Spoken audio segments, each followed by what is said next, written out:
the other theme that I hear from you is that ads and the ad business is the ugly duckling out there who, however, permits a lot of these platforms to grow, because we've heard that from Google. They never wanted to have ads, but then in the crisis, in the dot-com crisis, ad money was the easily printed money to get them out. And now we hear recently with Netflix being whipped, the first reaction is, well, maybe we should have ads.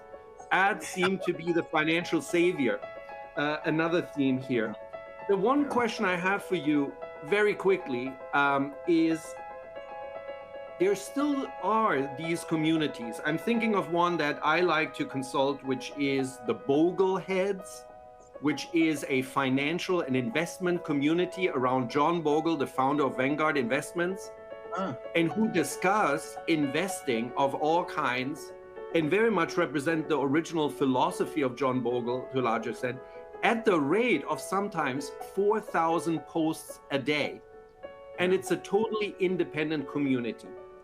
If I look at that as a marketer, if I look at that as Vanguard Investments, are those kinds of self-managed, authentic communities worth gold if you can somehow be part of it, maybe even harness it, or at a minimum use them as a muse for your brand? What's your thinking around that?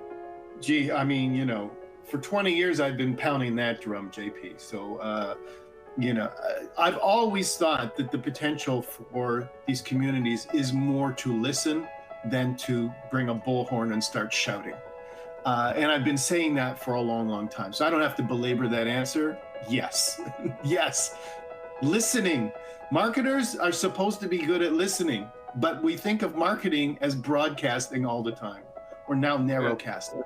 It's always about shouting. So your question is connected, right? Is it always about advertising? No, sometimes it's about advertising, but marketing should also be about listening.